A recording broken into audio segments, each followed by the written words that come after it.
अगर आपने Jurassic park या फिर जुरासिक मूवी देखी है तो आपको डायनासोरों के बारे में थोड़ी बहुत तो जानकारी होगी ही होगी कि डायनासोर मांसाहारी होते हैं, कुछ डायनासोर शाकाहारी होते हैं और कुछ उड़ने वाले भी होते हैं। तो क्या आपने कभी ये सोचा है कि ये जो उड़ने वाले डायनासोर होते हैं ये आए कहाँ से थे, इनके पूर्वज कौन थे और वो पूर्वज कहाँ से आए थे और इन उड़ने वाले डायनासोरों के जो पंख थे वो कैसे डेवलप हुए थे? क्या आप इसके बारे में आपको जानकारी है? अभी तक तो लगभग नहीं थी, लेकिन मैं इस वीडियो में आपको इन सारे सवालों के जवाब देने वाला हूं। अभी हाल ही में हुए एक शोध में वैज्ञानिकों ने एक जीवाश्म के द्वारा पता लगा लिया है कि इनके पूर्वज थे कौन और ये कैसे डेवलप हुए थे, और ये भी हम बताएंगे कि ये समाप्त कैसे हुए थे, और साथ में हम आपको ये भी बताएंगे कि इन डायनासोरों का खात्मा हुआ कैसे था। तो दोस्तों इस वीडियो को लास्ट तक जरूर देखिएगा। हेलो दोस्तों, मैं हूं Shivdutt and you are welcome to my YouTube channel Fact Gatha. Channel पे अगर आप नए हैं तो इस वीडियो को लास्ट तक देखिए, और अगर आपको ये वीडियो और जानकारी अच्छी लगे तो चैनल को प्लीज सब्सक्राइब कीजिए और शेयर कीजिए। चलिए स्टार्ट करते हैं इस वीडियो को। दोस्तों जीवाश्म यानी कि फॉसिल्स, इनका जो संसार है वो पूरी तरह से रहस्यमयी होता है। ये जब भी मिलते हैं तो हम कई सारे ऐसे रहस्यों और जानकारियों से रूबरू होते हैं जिसके बारे में अभी तक हमको कुछ भी पता ही नहीं होता है। वैज्ञानिकों ने भी एक ताजा अध्ययन में जीवाश्म विज्ञान यानी कि जिसको पैलेंटोलॉजी भी कहते हैं, इसके द्वारा वैज्ञानिकों ने एक अभी रहस्य को सुलझाया है जिसमें उड़ने वाले डायनासोर यानी कि फ्लाइंग डायनासोर, जिनको टेरोसॉर भी कहा जाता है, इनके विकास क्रम की गुत्थी को सुलझा लिया है। टेरोसॉर यानी कि ये उड़ने वाले डायनासोर अपने समय में आसमान पे ये छाए रहते थे। इनका अपने समय में काफी ज्यादा वर्चस्व था, इनके सामने कोई भी जीव नहीं टिक सकता था। शोधकर्ताओं का कहना है कि ट्रियासिक काल में सरीसृप यानी कि जिनको रेप्टाइल्स ग्रुप बोलते हैं, इनको लैगर पैटिड भी कहा जाता है। ये लैगर पैटिड ही इन टेरोसॉर के पहले पूर्वज हुआ करते थे। तो भाई ये जो रेप्टाइल्स ग्रुप है ना, इनको अभी तक ठीक से समझा ही नहीं गया था। अभी हाल ही में मिले जीवाश्म जो कि अमेरिका, अर्जेंटीना, मेडागास्कर और ब्राजील में मिले हैं, इनके द्वारा कुछ पहलुओं को सुलझाया गया है। तो आखिर इन टेरोसॉरों के जो ये रेप्टाइल्स जो पूर्वज थे वो आखिर थे कैसे?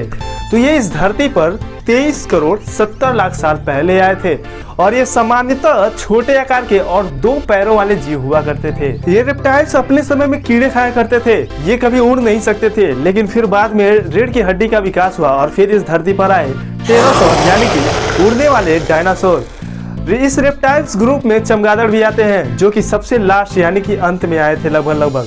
Argentine museum of natural sciences के जीवाश्म वैज्ञानिक मार्टिन इजगुरा का ये कहना है कि टेरोसॉर के विकास के क्रम की जो गुत्थी है वो बहुत ही लंबे समय से उलझी हुई रही है।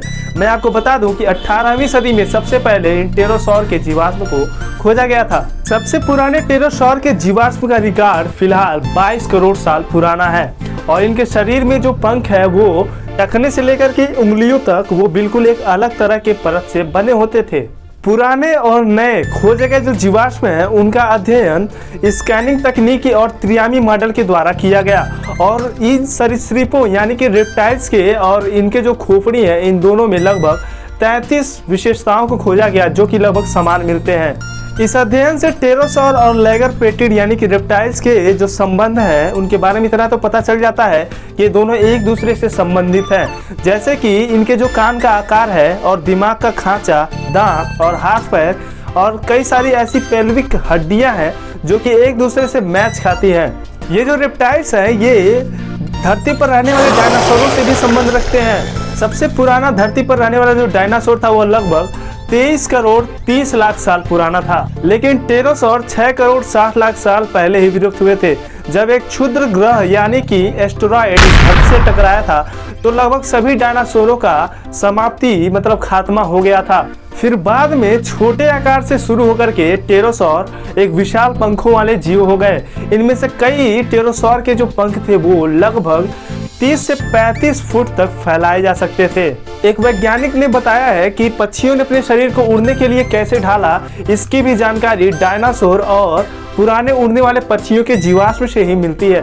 तो दोस्तों ये रही जानकारी उड़ने वाले डायनासोरों के उत्पत्ति के बारे में और रेप्टाइल से संबंध के बारे में।